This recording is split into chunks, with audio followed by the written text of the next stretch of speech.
ये न्यूज के प्रायोजक हैं ProSkillHub.com। अब अच्छी नौकरी पाओ भाषण IT training and placement institute 100% नौकरी के गारंटी। पता कॉलेज चौराहा जॉन टावर रीवा। मध्य प्रदेश में बागेश्वर धाम पीठाधीश्वर पंडित धीरेन्द्र कृष्ण शास्त्री इस समय प्रसिद्धि के आसमान छू रहे हैं। उनकर प्रसिद्धि के अंदाजा ये बात से लगावा जा सकता है कि दिव्य दरबार में बांग्लादेश से एक युवती पहुंच गई, जिनके द्वारा सनातन धर्म अपनावे की इच्छा जताई गई। जिसके बाद पंडित धीरेन्द्र कृष्ण शास्त्री के द्वारा जो समाधान दीनगा वो अपना का एक खबर मामा बताओ।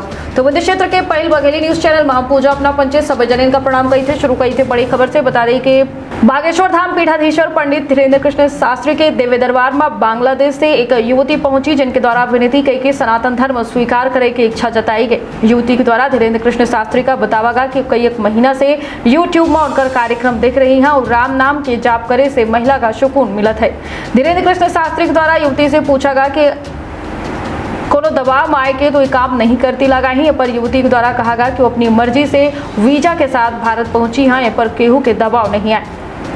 जिसके बाद पंडित धीरेन्द्र कृष्ण शास्त्री द्वारा कहा कि अपने मजहब में रह के सनातन धर्म का स्वीकार कर सकती हैं। इस दौरान युवती के द्वारा सनातनी बनने की इच्छा जताई गई। बता दें कि मध्य प्रदेश के बालाघाट के पारसवाड़ा में भादुकोटा में 2 दिवसीय वनवासी रामकथा के आयोजन भा, जहां 2 दिन यानी 23 और 24 मई का पंडित धीरेन्द्र कृष्ण शास्त्री द्वारा दिव्य दरबार लगावागा। 24 मई का बांग्लादेश से आई एक युवती दिव्य दरबार में शामिल हुए। 24 मई का पंडित धीरेन्द्र कृष्ण शास्त्री के दिव्य दरबार में पहली अर्जी पिता के घर परसवाड़ा पहुंची महिला नेहा और पुरुष में पहली अर्जी केवलारी के बगलई निवासी देवेंद्र और शिवम के लाग।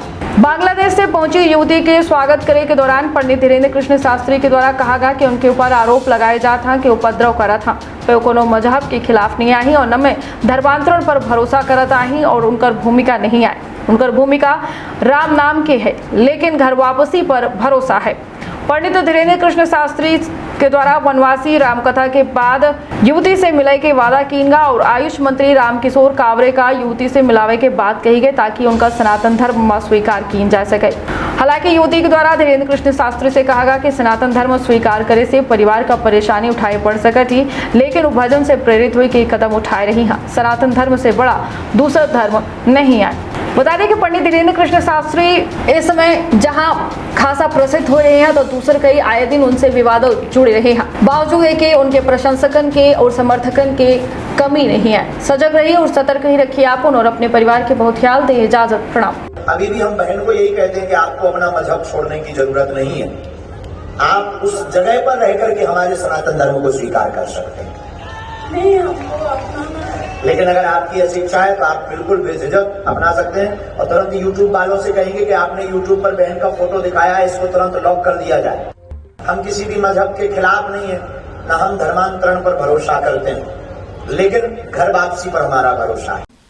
एनिमेशन, विजुअल इफेक्ट, इन सभी में रोजगार की अपार संभावना है। कल्पना और तकनीक का अद्भुत मेल एरिना एनिमेशन अब सतना में। यहाँ है बेहतरीन इंफ्रास्ट्रक्चर, उन्नत कंप्यूटर लैब और इंडस्ट्री के एक्सपर्ट्स का साथ। Graphics designing, 2D and 3D animation और VFX की अनूठी राह खोल देगी सफलता के नए द्वार। संभावनाओं का असीमित आकाश। एरिना एनिमेशन, एरिना है तो जॉब है।